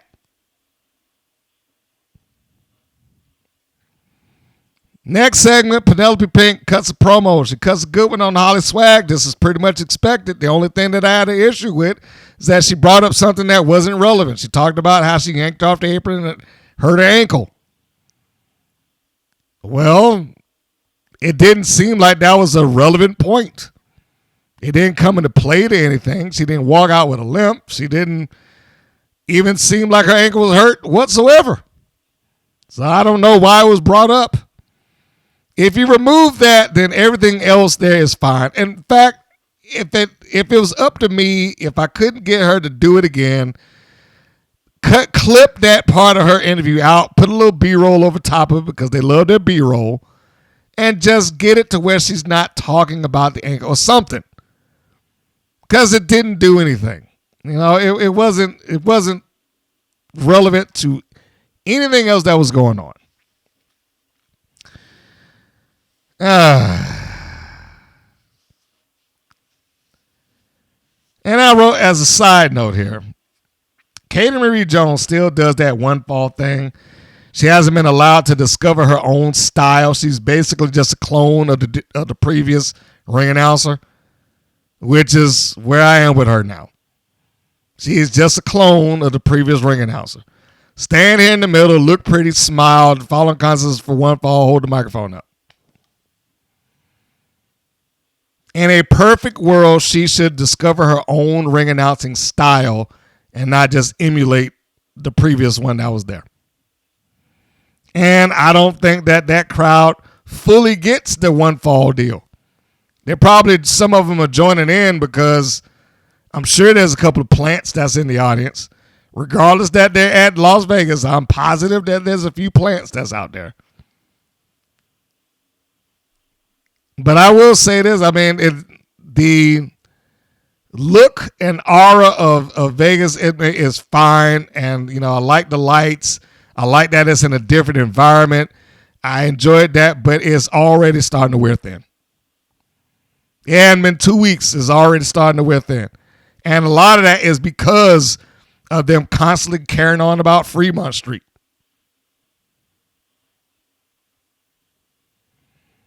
Next segment.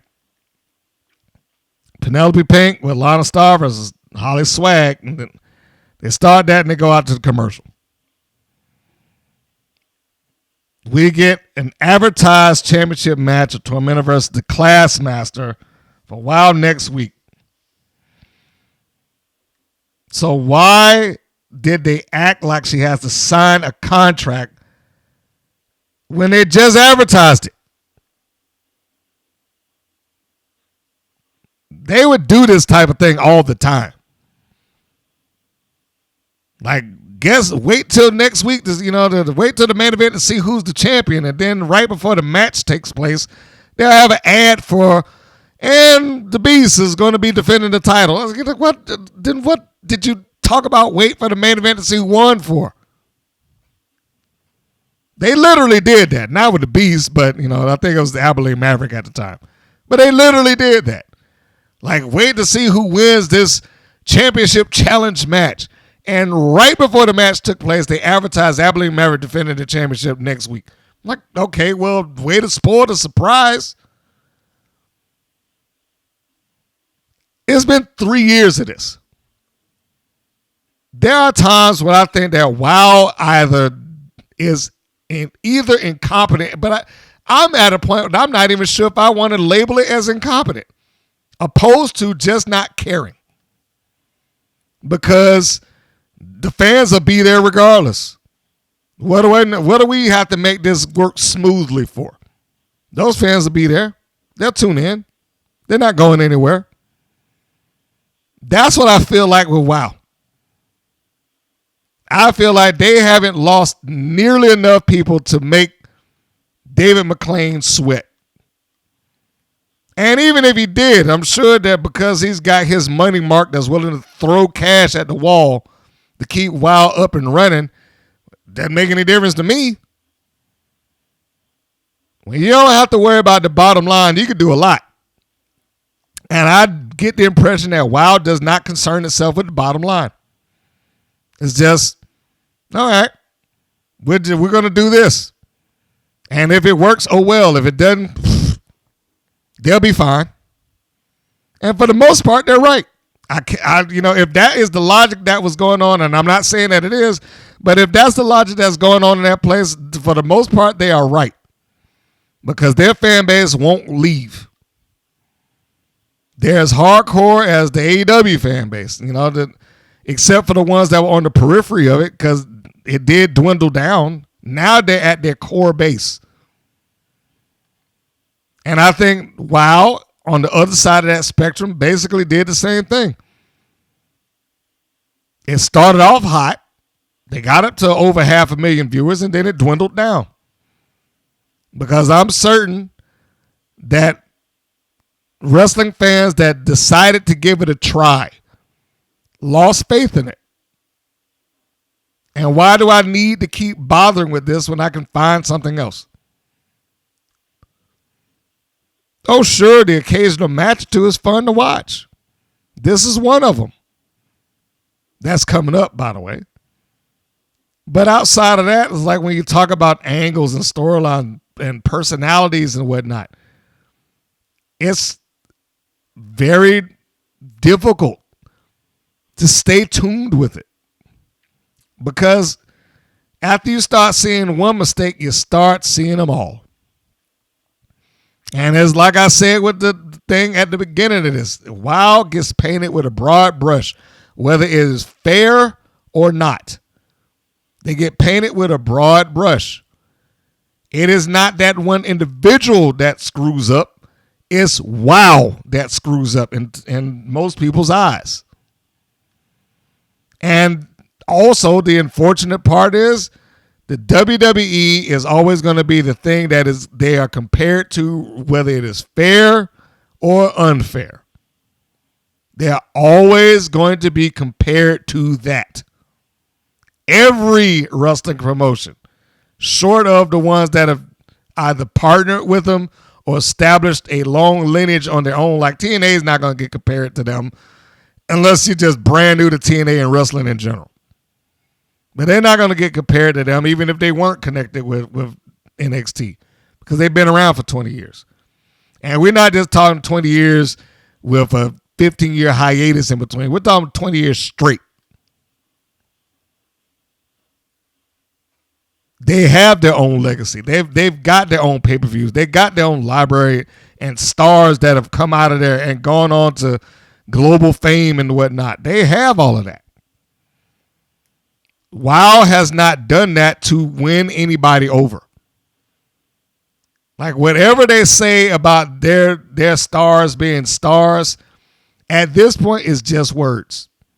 They haven't been able to convince the world yet. So back to the show. I know I just sidebarred there. But the main event, Penelope Pink with her manager, Lana Starr, and HollySwag. Swag comes out. McLane still attributes her look to Lana Starr with the old pink and black. And that's all well and fine. It's, wonderful to see.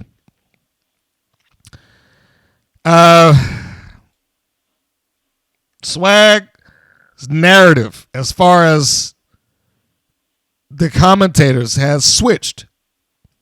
We talked about this in the previous podcast.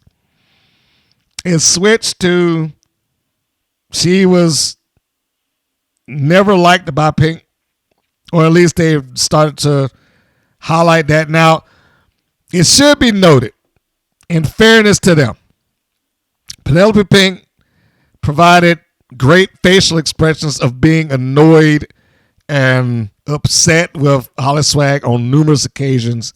So there was that. So it's not like what they're saying is completely wrong, but it does lend itself towards essentially trying to put Swag as the victim. Now, I would say the match up until the finish was fine. And I'm also going to say that I'm pretty sure that they did this big spot and big bump and would manage to, pop the crowd, because you're going to pop for big things like that. But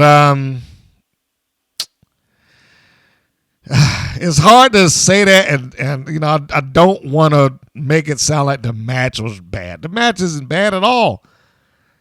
It was just that, as for whatever reason, the finish just didn't click. And I'm just talking about that last, sequence of moves. It just didn't click. Swag comes out with the fur coat and fur hat, and she tosses it at Penelope Pink. The hat, that is. Pink catches it with ease, tosses it to the ground. It probably would have been nice if Swag got some verbal retort against Penelope Pink to try to sell this main event, especially if if the show was going to be built around the main event. They probably could have done a little bit more to really get this thing hyped up. So by the time you got to this portion of the show, it would have meant a little more. I look at the crowd sometimes when I watch these things to see just how much engagement they have produced. Now, of course, there's some people that's there and they're laughing and having a good time, and they got the phones up and they're recording everything. But some of these people, there's a few there that, I'm not even going to say a few, there's several people there that just look like they're just watching the Blue Man Group. Like it's just, all right, it's just another Vegas show, opposed to really being into what has happened.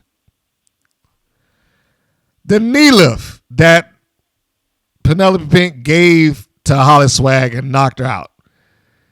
Well, that crowd looked like they just was kind of sitting on their hands. There obviously was noise back there, but it did just kind of look like they're just standing around like, oh, yeah, look, that happened.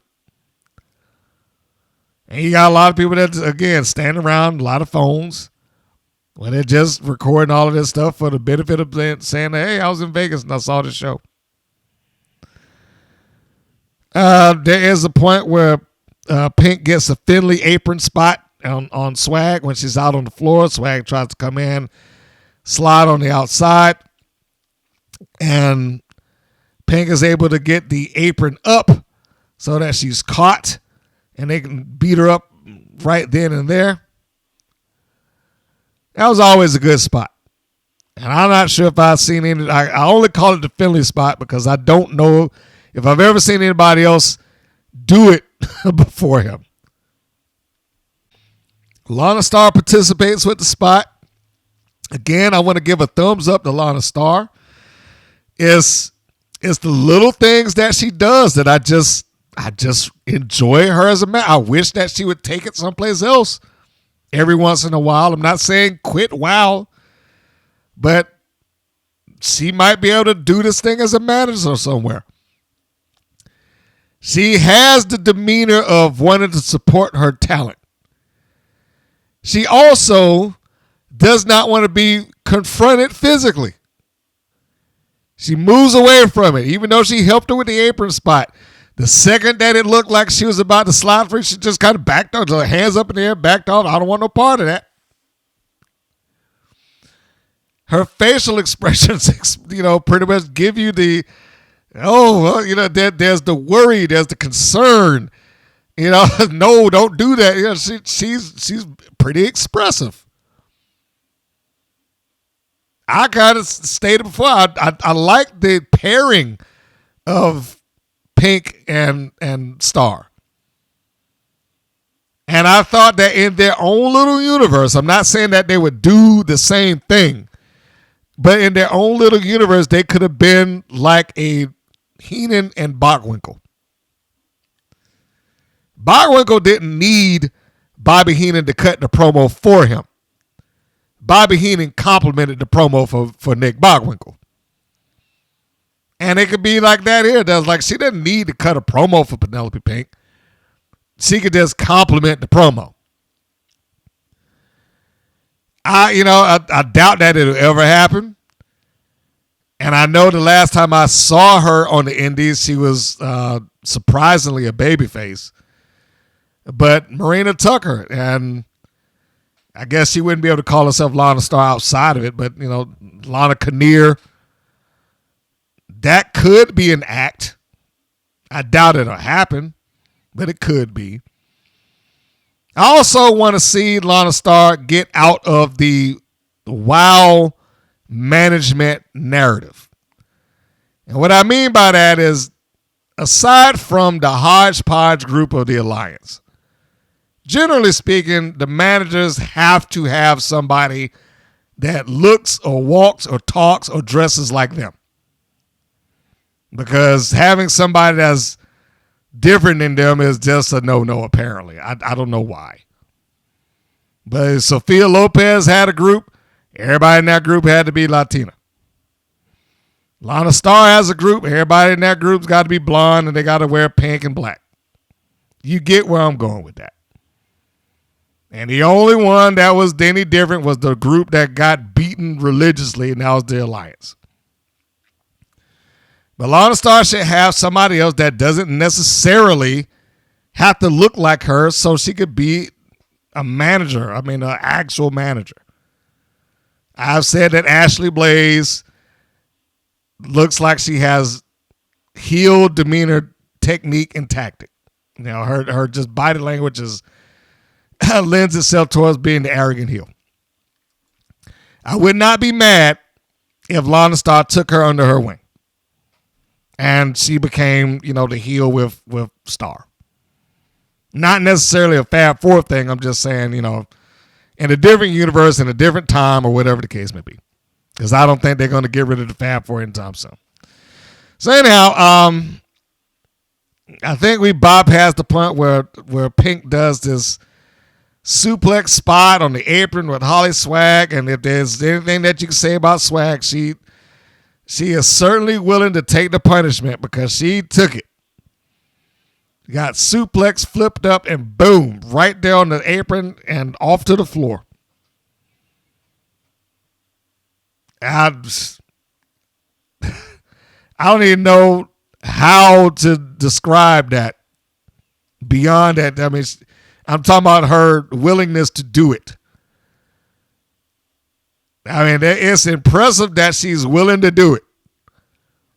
Because I cannot imagine that would have felt anywhere near, good on the back.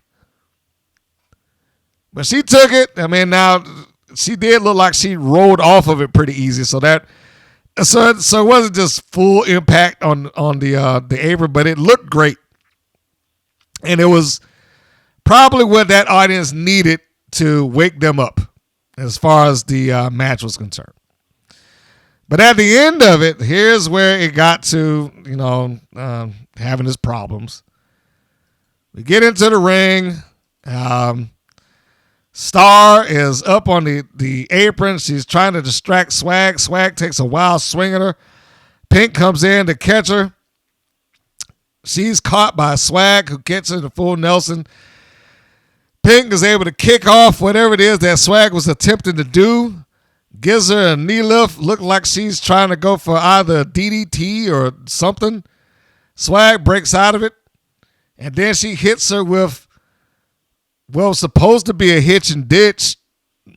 But it just looked like she just kind of did an arm drag or fell down to her back, her being Pink. Everything else in the match was fine up until then. It is one of those points where I noticed because of the edit. The editor cut that on the action, as he should, but it's only so much that you could do to save that. I mean, he tried, but there's only so much you could do. So we get past that. Swag gets the pin. 1, 2, 3 beats Penelope Pink clean. So I'm going to assume that this is relatively done. Or at least as far as a one-on-one scenario. And then, I don't know, I was about to say Monsters, Inc. Where did that come from? And then Miami's Sweet Heat comes out, and they immediately attack HollySwag. And then this brings out Big Rigs and Bourbon, and we fight until they can't fight no more. They go off the screen. McLane gets on the mic after Miami's Sweet Heat jumps Swag, and he's yelling, "Something's got to be done! Something's got to be done!" This is every reason that every season I have to say the same thing. Why is he out at ringside doing this? I mean, he's the boss, and he's the acknowledged boss. Why can't he do anything about it? Why can't he call for security? Hey, break this up. Why can't he do anything to fix the problems that are right in front of his face?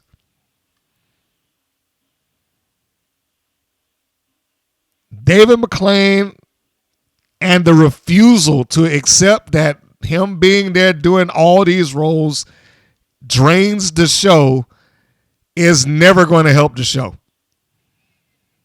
And I'm sure he can stick his head in the sand and listen to all the fans that praise him and the Wild's greatest. Thank you, David. He can do that and ignore it.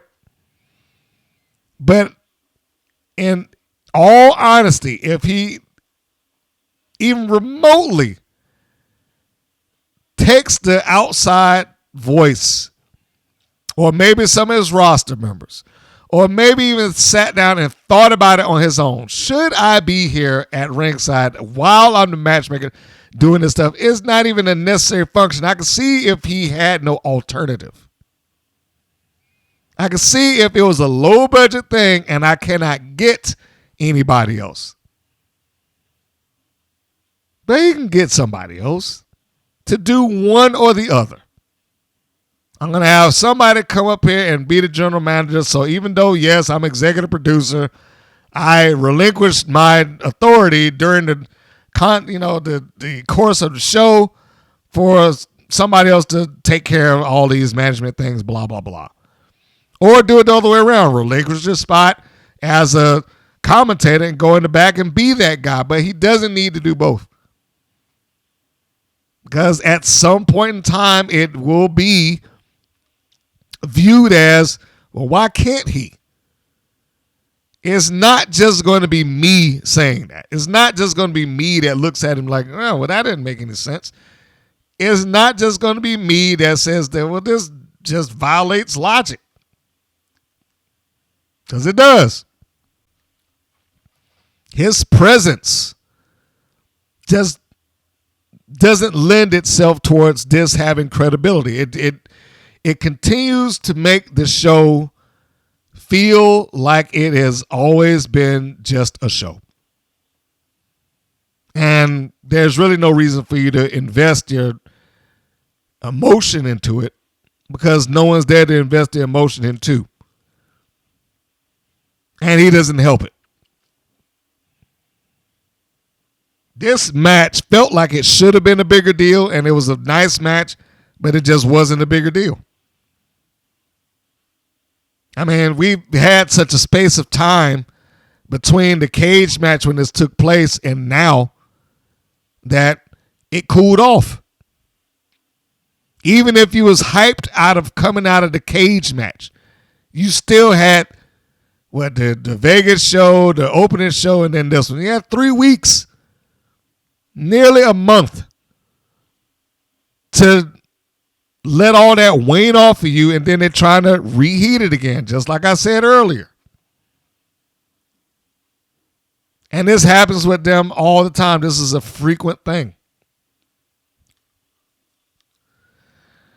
Overall, this was, in my mind, it was a bland episode. I mean, the matches were nice. It's great to see them and everything, but it was kind of bland because there was no heat from top to bottom. It was just a series of matches full of the same questions that I would normally get when I watch WoW. Why did this happen? What are they doing this for? How did she get this number one contendership match? Why are they talking about this when they already know that they got it? It's 2 weeks and they're already at a point where it's like, why did that happen? What did they do this for? They couldn't even get a month or two in before the continuity starts jumping around.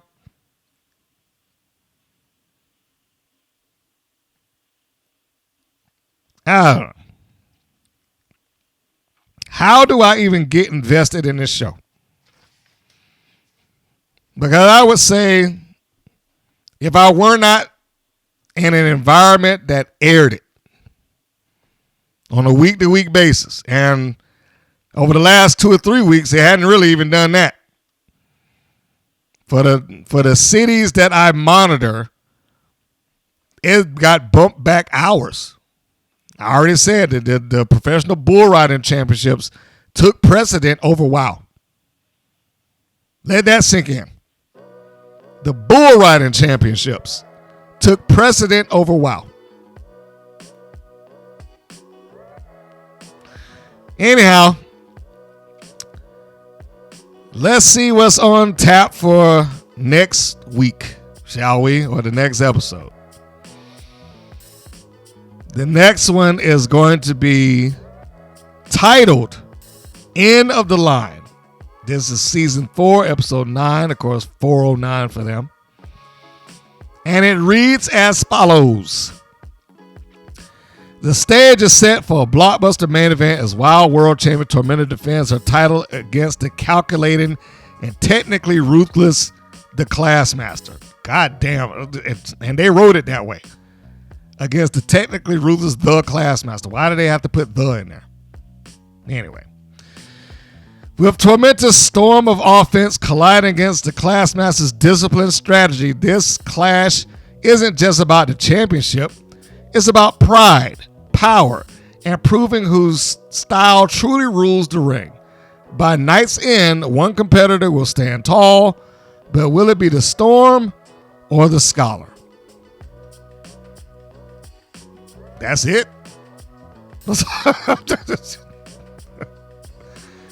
Really? That's it? Is this the only match that they're doing? Holy crap. Oh, boy.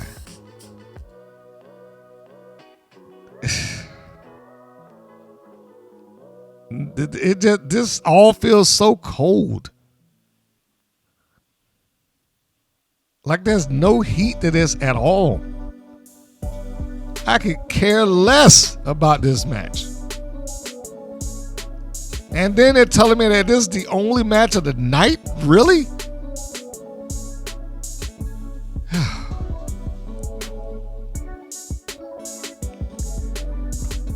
If WoW has lost any viewers, they got nobody to blame but themselves. I'm sorry.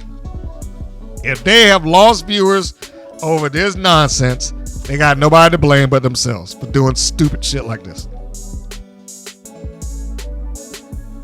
A match that absolutely had no build other than the fact that you got Samantha Smart coming out there once a week. We need a title match. Give us a title match. We want a title match.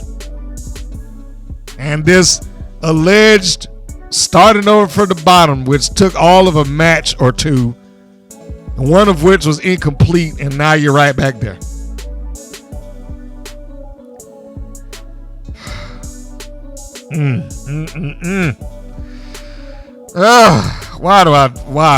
Why? I'm sorry. I just had to get that out. Okay, so there we have it. That's it. Apparently this is a one-match show. And we'll see how that goes.